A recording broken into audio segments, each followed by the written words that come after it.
Today we're at a very special place. It is His Holiness, the Great 14th Dalai Lama Library and Learning Center. Please join us. The Library and Learning Center will be a lasting resource for people from all over the world and from all walks of life. The goals of the Library and Learning Center are aligned with the often stated commitments of His Holiness to serve as the central repository for the collected works of the current and previous Dalai Lamas of Tibet, as well as the Tibetan Buddhist canon. To promote harmony and understanding among followers of various religious traditions, as well as people without religious tendencies, by hosting discussions on shared human values and ethics. To foster the science of the mind and consciousness, and promote discussions between Buddhist scholars, Western scientists, philosophers, educators, and practitioners from around the world. To preserve the Tibetan culture of nonviolence and environmental protection, as well as the Tibetan language, uniquely suited to philosophical analysis and debate, by supporting the efforts of Tibetan communities to educate their children and to share their heritage with others.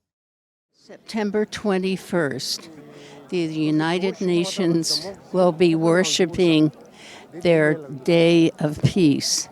At the same time, Unity from Missouri Worldwide Ministries serves in 44 countries, will be worshiping a day of prayer on the 21st of September.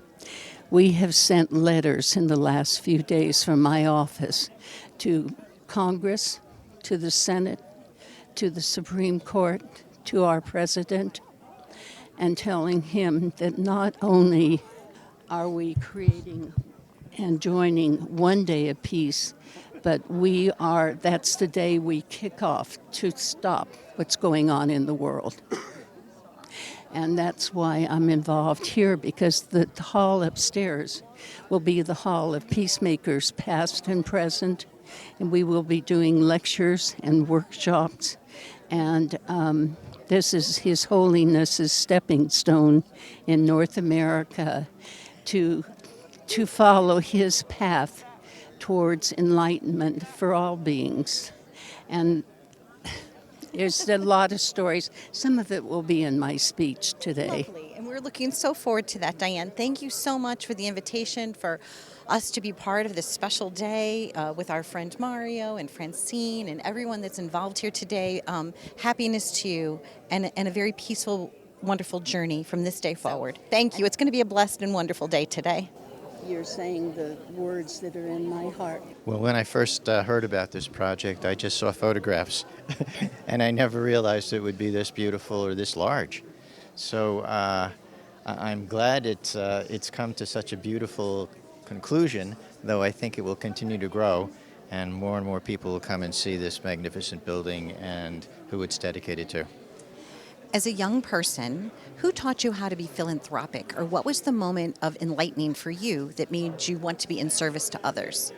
Well, about 25 years ago, I spent some time with the Dalai Lama at his home in Dharamsala, India, and we talked about the importance of compassion. And at the time, I was running around India trying to give away whatever pocket money I had, and I said I decided I had to do more. So I started a foundation, and we've been doing a lot more ever since. But it was really his thinking, his thoughts about compassion that brought me to this work. There's a certain aura or energy of everyone that is here today. It seems like it's one consciousness. If that makes sense to you, do you feel it in your brain? Like my brain feels awakened. Well, yeah, I think the same kind of thing happens when people go and visit the Dalai Lama personally. There's a feeling in the room of compassion and a certain kind of presence that overtakes you, and I think the same kind of thing is going on here today.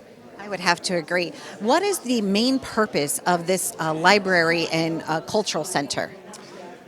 Well, His Holiness wanted to build a building that actually taught a lot about compassion, taught about the history of the Tibetan people and the culture. And he knows that, he himself will be passing soon, and he wanted to leave some of that behind him. So that's the reason for the building. He really sees it as a learning center, not a museum to himself, but a way in which people could learn about the importance of this particular culture. There are some very important artifacts, I would say, that are here, that are housed here. Um, the curation of that, were you helpful in that as well, you and Diane, or who was the team behind deciding, yes, this is where this is going to be housed? Well, certainly Tinzin, who is the head monk here, decided that this was going to be a project that he was going to take under his wing. He brought it to the attention of the Dalai Lama.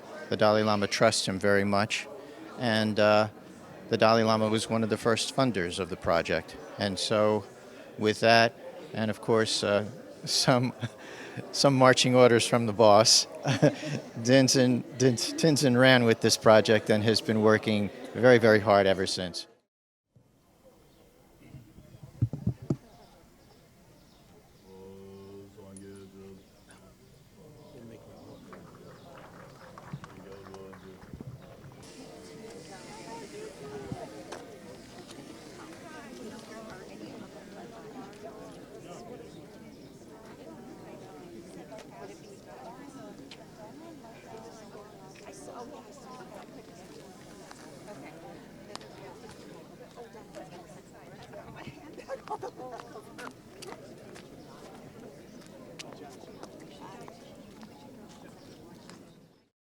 Welcome our guests and also guests from Namgyal Monastery and also guests from outside in Ithaca and also from throughout the United States who came all the way from different places just to attend the inauguration of His Holiness the 14th Dalai Lama. So on behalf of all, I would like to welcome and thank you for coming for this ceremony.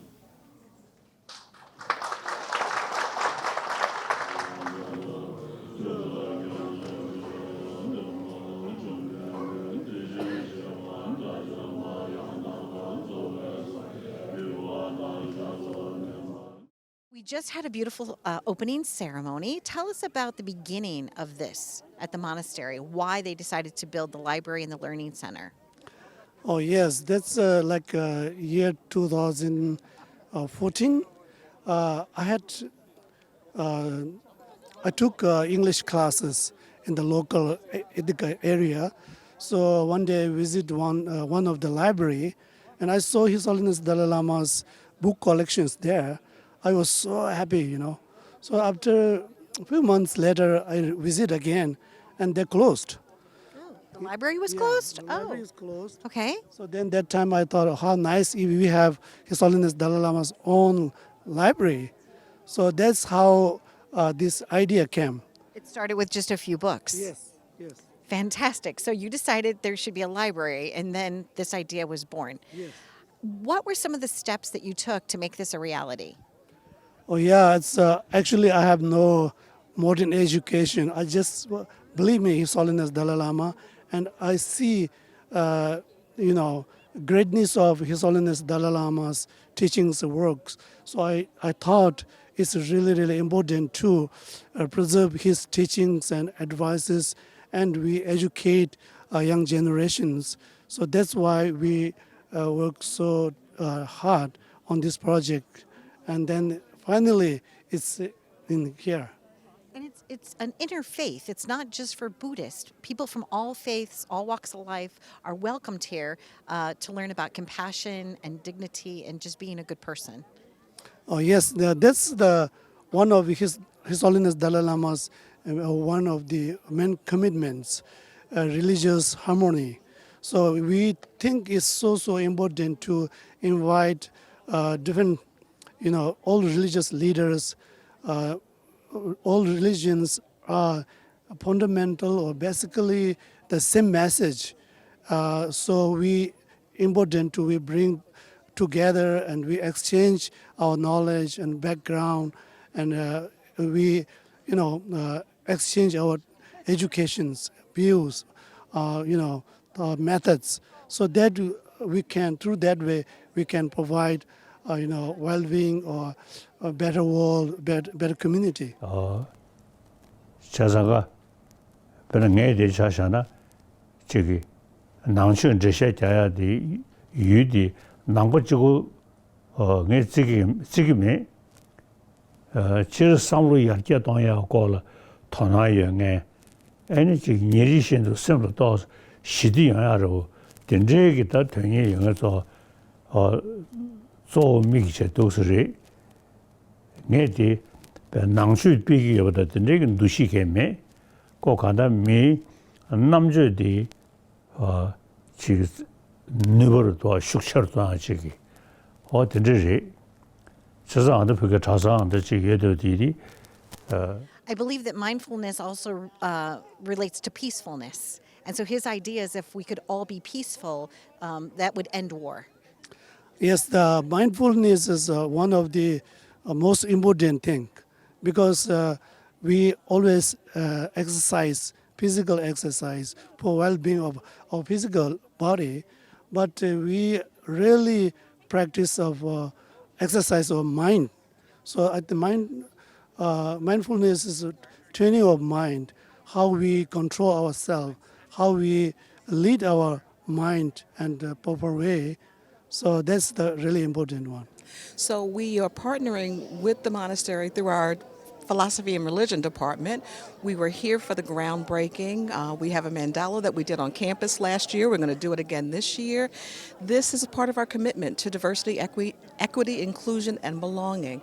And so we're delighted that this is here and we get to share with them and partner with them. What started your personal journey in education? What made you who was the teacher that inspired you, that was your mentor, that said, you know, I believe in you? My first teacher was my mother. She was a 3rd and 4th grade elementary school teacher. So, and then my professor in education said, Lejeune, this is your calling. So I was called to do what I do. Blew us away. It's the building, but it's the spiritual uplifting of the whole situation and how it's going to really help people with the conception of really bringing life, vitality, and peaceful concepts to our community and to our world because of Zoom.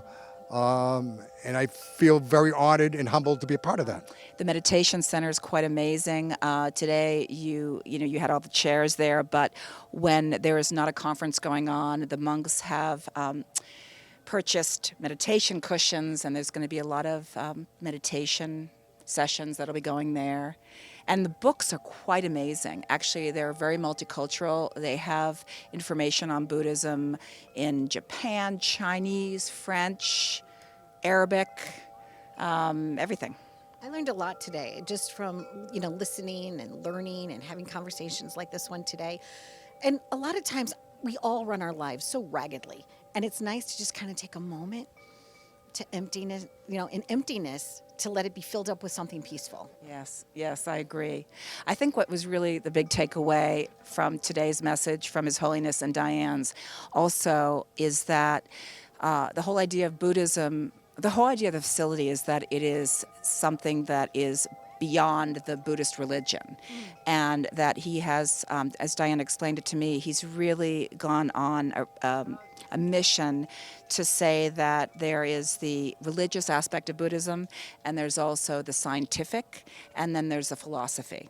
And you can study the philosophy and take away that whole idea of emptiness, the middle way, without calling yourself a Buddhist. Well, I just want to say I'm so honored to be here, and I jumped on the opportunity when I heard about it through my very good friend Stacy and Liz, some of my very long-time, most cherished friends. I'd been hearing about the project for a while, and it's very much in line with my mission in life, and this sacred space they have created is just, I just feel it so deeply in my heart, and the people I've met today, I'm so touched by. I feel just overwhelmed with all the effort that so many people have put in, all the supporters, all the people who thought and prayed for us or given money or advice. It is just overwhelming. The Holy Dalai Lama 14 is compassion and love, interfaith religions, and he promotes that. That's why I like this statue with he's holding the heart of compassion, and compassion is nothing than love and share, no matter who you are, where you're from. Everybody's should share the loves among each other. Tell us about this. This is a piece of wax that's a sample of what is done when we do bronze casting. And what makes this so special is that it is spelling out a chant, Om Mani Padme that is a chant of compassion, and it is part of the Buddhist practice. And the wax workers at the foundry in California that cast this beautiful sculpture are Tibetan refugees, and they knew that a sculpture that was of Tibet or the Dalai Lama should be filled with something. So because there was no plan, because we're in California and didn't know that, they filled it for us with this chant all through the figure. It's a beautiful, beautiful thing. I noticed that we're up on a hill. When you're creating something and you have heavy beams and things like that, what was the process like to bring those materials up? The process wasn't too bad to get the material here, but to build on the hill was very challenging with the weather. As you can imagine, when it rains, there's a lot of water that runs downhill, so we did have some issues with that we had to correct. But what was really interesting about the development of the project is the hill was actually a solution to a huge, not a huge problem, but when we were discussing the sort of budgetary concerns for the project, this project was originally a 2-story building with a full basement, so essentially a 3-story building, and most of that basement was going to be underutilized. And when it came to sort of finding how to make this project happen, we actually utilized the building by essentially making it a 2-story building that sets into the hillside. So if you notice, when you're on the 2nd story, you're actually exiting out to grade on the back of the building while you're a story above grade on the front of the building. So anyway, I just thought that was sort of an... You used it as a design element almost. Yes, while it was a challenge, right. It was also an opportunity. I love that. yeah. And how much material is actually in this building? Wood, steel? I mean, is there any comprehensive way to describe how much material is in this museum? Well, the structure itself was a little different, so it was a mixture of wood, structural steel, cold form metal framing, and masonry. So it has a little bit of everything. And then the exterior is all ephes, which is pretty common construction material, but on this project, it does go up to 12 inches thick, which is not very common, and that was a new experience. Are you happy that this is the field that you went into, that you're actually getting to like you grew up, and that you actually get to do something that means so much to you artistically? This project is probably, it was a labor of love. It's probably it's a project that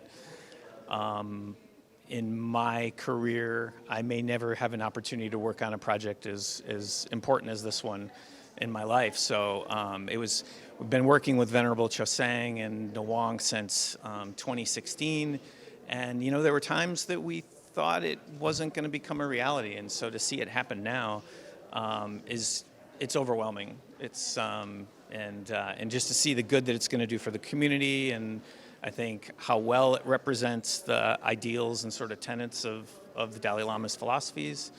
We're really excited about the project. And I think from the moment that I crossed the threshold, you can feel that this building's something different. Mm-hmm. It has a different energy about it. Oh, we agree, and I think from the first meeting that we had, we realized it was a different opportunity, and we treated it that way throughout the project. We never really worked, obviously, with Nawang or any of those guys, but we developed a very good relationship. I was up here quite a bit, and it was a special project the entire time.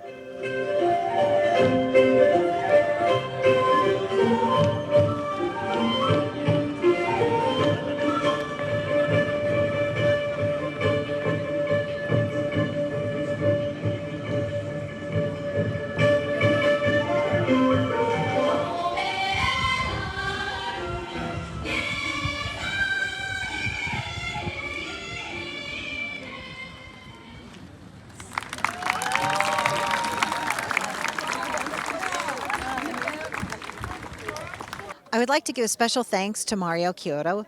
Thank you, Mario, for inviting me to your beautiful studio, for allowing my hands to actually touch the clay that made this sculpture behind me. It was a beautiful, glorious day, but more importantly, thank you for introducing me to your circle of friends, your circle of influence, and allowing me to attend here in Ithaca, New York for the grand opening of this fabulous learning center. I thank you so much. And to my audience, thanks for watching. We hope that you gain some peace just from watching this. Be well.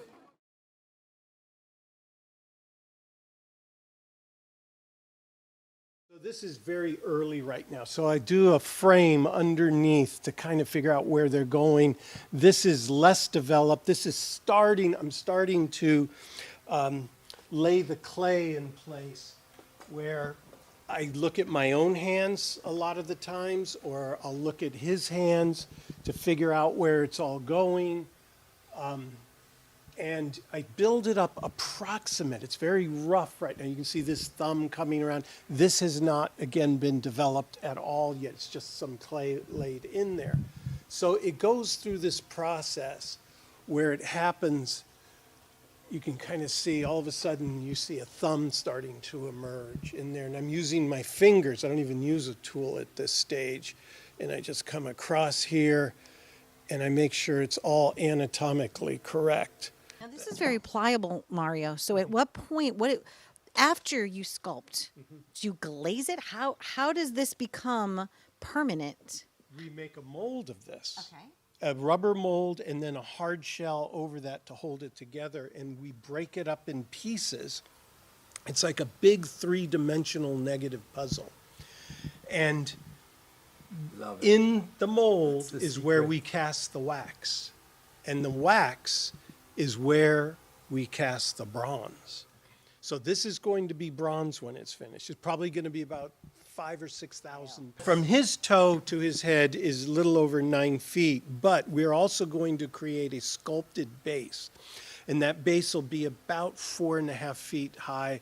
So he'll be at a good 13.5 feet tall. And that's where I calibrate that he'll be looking at you. I don't like working too small, so even my mini models are bigger than mini models. So this is the size to figure out his pose that I felt comfortable that we should work, and my assistants were helping me with this one to put together because we work on multiple projects at the same time. But I received the information about how they would like me to portray the Dalai Lama. And in this case, you're seeing his hands together, but he'll actually be holding a glass heart.